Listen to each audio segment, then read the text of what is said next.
Les titres principaux, le Premier ministre Abiy Ahmed a déclaré que la mise en œuvre de la technologie du cloud computing avait été menée à bien.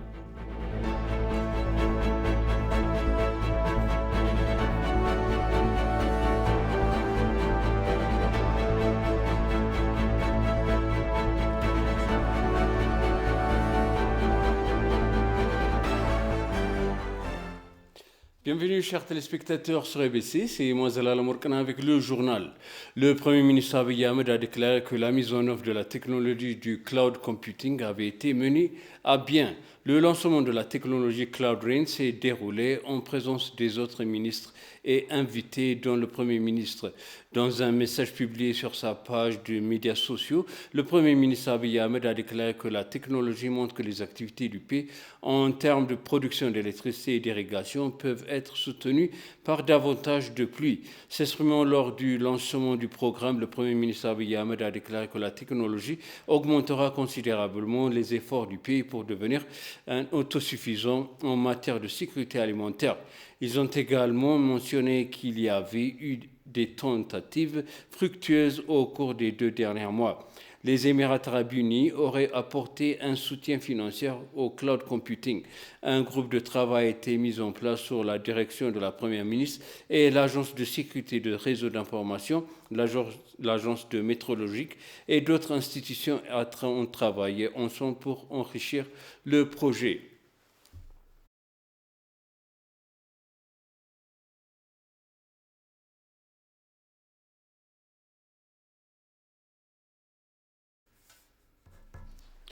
Les ouvriers et les responsables de la construction du grand barrage de la Renaissance hydroélectrique sont des vétérans du développement testé au feu, a déclaré Dr Aragay Berrié, directeur général du Bureau de coordination de la participation publique du barrage. Il a fait cette remarque lors d'une réunion avec l'Agence de nouvelles éthiopienne à l'occasion du 10e anniversaire de la première pierre angulaire du barrage. Dr Argawi, qui s'est engagé davantage dans l'achèvement du barrage depuis la transformation de l'Éthiopie, a déclaré que le gouvernement avait travaillé dur pour surmonter les complexités et de la construction du barrage et l'amener à un niveau supérieur.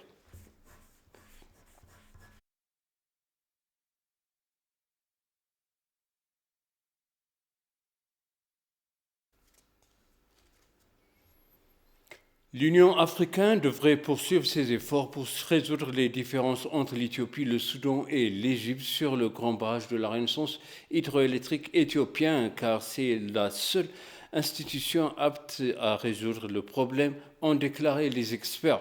Dans une interview exclusive avec l'agence de nouvelles éthiopienne, le professeur assistant Samuel Tafarra du centre universitaire d'Addis Abeba pour les étudiants africains et orientaux a déclaré que le gouvernement éthiopien avait déclaré à plusieurs reprises qu'il était favorable aux négociations sur l'arbitrage de l'Union africaine. Samuel croit fermement que l'Éthiopie a pris une bonne position parce que les Africains doivent se concentrer sur les institutions et sur les solutions africaines pour relever les défis. L'expert en Ahmed Nagash a déclaré que pour sa part qu'il était important de se concentrer sur les institutions africaines.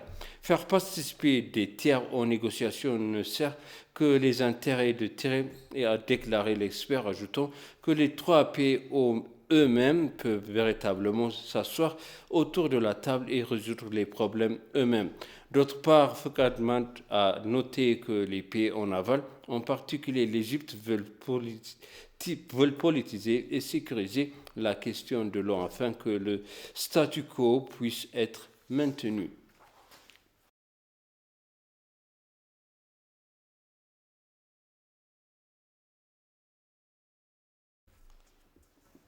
Margate, un projet d'irrigation en cours de construction à un coût de 5,9 milliards de birr dans la région d'Amara, près de la ville de Gondar, devrait être achevé à la fin de cette année budgétaire éthiopienne, a relevé la Société éthiopienne des travaux de construction.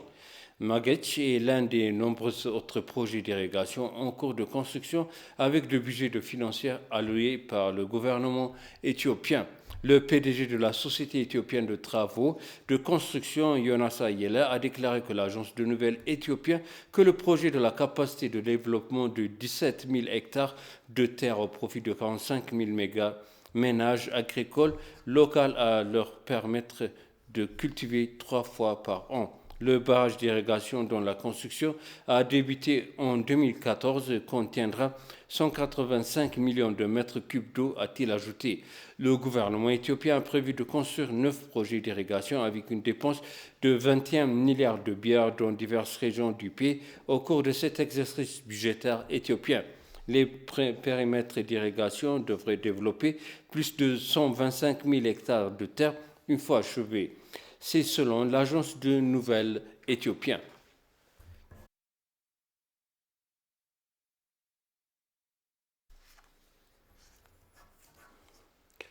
Et pour conclure le journal, selon le ministère du Revenu, quelques 53 795 644 bières de marchandises ont été cessées entre le 16 et le 23 mars 2013. Environ 40 millions de 300 334 bières d'articles de contrebande ont été cessées, tandis que 13 495 310 bières restantes ont été saisies à divers points de contrôle douanier.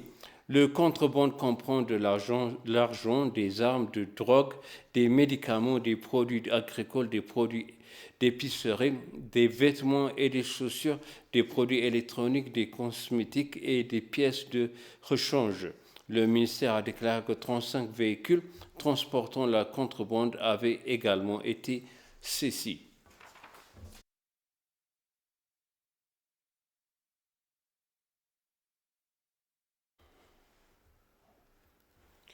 Chers téléspectateurs, je vous répète les titres principaux. Le Premier ministre Abiy Ahmed a déclaré que la mise en œuvre de la technologie de cloud computing avait été menée bien.